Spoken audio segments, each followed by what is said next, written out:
हरिपुर गांव में मंगू नाम का चोर अपने परिवार के साथ रहता था। जंगल से गुजरने वाले लोगों को लूटना उसका काम था। जो भी उसे धन देने से मना करता उसे वह जान से मार देता। एक दिन उसकी पत्नी ने कहा कि उसे एक सोने का हार चाहिए। तुम चोरी करने जाओ और मेरे लिए सोने का हार लेकर आओ। अपनी पत्नी की इच्छा सुनकर मंगू अपना हथियार लेकर जंगल की ओर चल दिया और पेड़ों के पीछे छिपकर किसी राहगीर का इंतजार करने लगा। तभी उसे दूर से एक व्यक्ति आते हुए दिखाई दिया। वह किसी दूसरे गांव का था और अपनी बेटी की शादी के लिए साहूकार से कर्जा लेकर लौट रहा था। मंगू ने उसे रोक लिया और कहा, जितना भी धन तुम्हारे पास है सब मुझे दे दो। उसने मंगू से प्रार्थना की कि यह धन मेरी बेटी के विवाह के लिए है, मुझे छोड़ दो। पर मंगू नहीं माना। उसने कहा, जब तक तुम सारा धन मेरे हवाले नहीं कर देते मैं तुम्हें नहीं जाने दूंगा। अगर नहीं दोगे तो तुम्हारे प्राण ले लूंगा। उस व्यक्ति ने डर के मारे सारा धन उसे दे दिया और वहां से चुपचाप चला गया।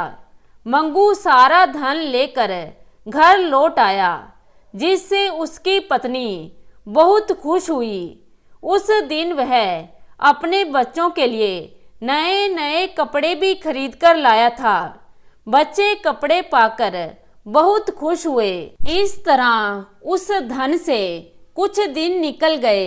एक सुबह उसकी पत्नी ने कहा, सारा धन खत्म हो चुका है, अब दोबारा जाओ और कुछ चोरी कर कर लाओ। वह फिर से निकलने लगा तो उसके पिता ने उसे समझाया कि बेटा यह पाप का काम है, तुम इसे छोड़ दो। तब मंगू बोला, पिताजी यह सब आपने ही तो मुझे सिखाया है। अगर पाप होता तो आपने मुझे सिखाया नहीं होता। उसके पिता ने कहा कि बेटा मुझे बहुत बाद में इस बात का एहसास हुआ कि यह पाप है, इसलिए मैं तुम्हें मना कर रहा हूँ। पर मंगू ने उनकी एक बात ना सुनी और वह जंगल की ओर निकल पड़ा। वह पेड़ के पीछे छिपकर राहगीरों का इंतजार कर रहा था। उस दिन एक नवविवाहित जोड़ा वहां से गुजर रहा था। उनके साथ लड़की का पिता भी था। मंगू ने उन्हें घेर लिया और धन की मांग की। उन लोगों ने उससे बहुत विनती की कि यह नवविवाहित जोड़ा है, कृपया छोड़ दो। पर मंगू अपनी बात पर अड़ा रहा और चाकू निकाल लिया। इस पर लड़की के पिता ने जो भी उनके पास धन था उसे दे दिया और कहा, हमें जाने दो। मंगू ने कहा, नहीं, लड़की ने जो हार गले में पहन रखा है वो भी मुझे चाहिए अपनी पत्नी के लिए। उन्होंने मंगू से छोड़ देने के लिए बहुत विनती की। इस बीच लड़की का पति बीच में आ गया बचाने के लिए। इस पर मंगू ने उसे चाकू मार दिया। वह वहीं मर गया।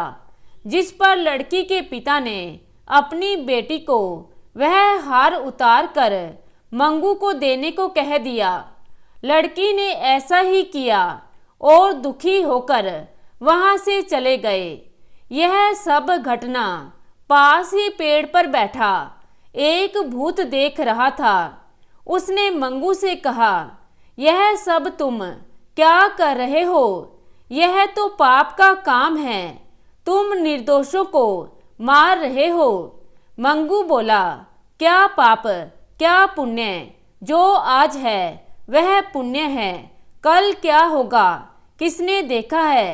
मैं यह सब अपने परिवार के लिए करता हूँ, ये कोई पाप नहीं है। इस पर उस भूत ने कहा, मैं भी जब जीवित था यही करता था। आज देखो मेरी क्या दशा है। मैं कई वर्षों से ऐसे ही भूत बनकर भटक रहा हूँ। मेरा उद्धार नहीं होता। तुम यह काम छोड़ दो, नहीं तो तुम्हें भी पाप भोगना पड़ेगा। मंगू ने कहा कि वह इन बातों से नहीं डरता। तब भूत ने कहा, ठीक है, तुम एक काम करना। आज जब तुम अपने घर जाओ तो अपनी पत्नी से पूछना कि जो धन मैं तुम्हें लाकर देता हूँ उसके लिए मुझे बहुत पाप करने पड़ते हैं। क्या तुम मेरे पाप में से आधा पाप लोगी? मेरे पाप की भागीदार बनोगी? मंगू ने कहा कि ठीक है। वह हार और धन लेकर घर पहुंचा और पत्नी से कहा कि तुम कितने दिनों से हार के लिए कह रही थी। मैं तुम्हारे लिए हार लाया हूँ, पर क्या तुम मेरी एक बात मानोगी? उसकी पत्नी हार देखकर बहुत खुश हुई और बोली, तुम जो कहोगे मैं करूँगी।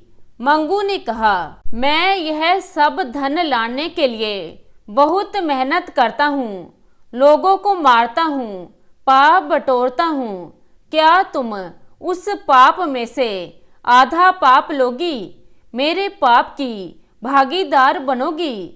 उसकी पत्नी ने कहा, नहीं नहीं, मैं पाप की भागीदार नहीं बनूंगी। ये तुम करते हो, ये तुम्हारा पाप है। मैं इसमें से कुछ नहीं लूंगी। साथ में खड़े बेटे से मंगू ने पूछा, क्या तुम मेरे पाप के भागीदार बनोगे? क्योंकि तुम्हें पालने के लिए मैं यह पाप का काम करता हूँ। बेटे ने भी कहा, नहीं नहीं, मैं नहीं लूँगा। मैं नहीं जाऊँगा नरक में जलने के लिए। इसे आप ही रखो। यह सब सुनकर मंगू की आंखें खुल गई कि पाप का भागीदार कोई नहीं होता, इसे तो स्वयं ही भुगतना पड़ता है। वह वापिस भूत के पास गया और कहा, मेरा पाप कोई नहीं ले रहा है, ना मेरी पत्नी ना मेरे बच्चे। भूत बोला, अब तो तुम्हें समझ में आ गया होगा कि पाप का भागीदार कोई नहीं होता। उसने भूत से पूछा, अब पाप तो मैंने कर लिया, पर उसका निवारण कैसे करूं? भूत ने कहा, जितना भी धन तुमने अर्जित किया है उसे अब पुण्य के कामों में लगाओ। जितना पुण्य करते जाओगे उतना पाप भी कम होता जाएगा। मंगू ने ऐसा ही किया। उस दिन के बाद उसने सारे पाप के काम छोड़ दिए और अपना शेष जीवन अच्छे कामों में बिताने लगा। तो दोस्तों, कैसी लगी आज की कहानी? आशा करती हूँ कहानी को पसंद करेंगे। धन्यवाद।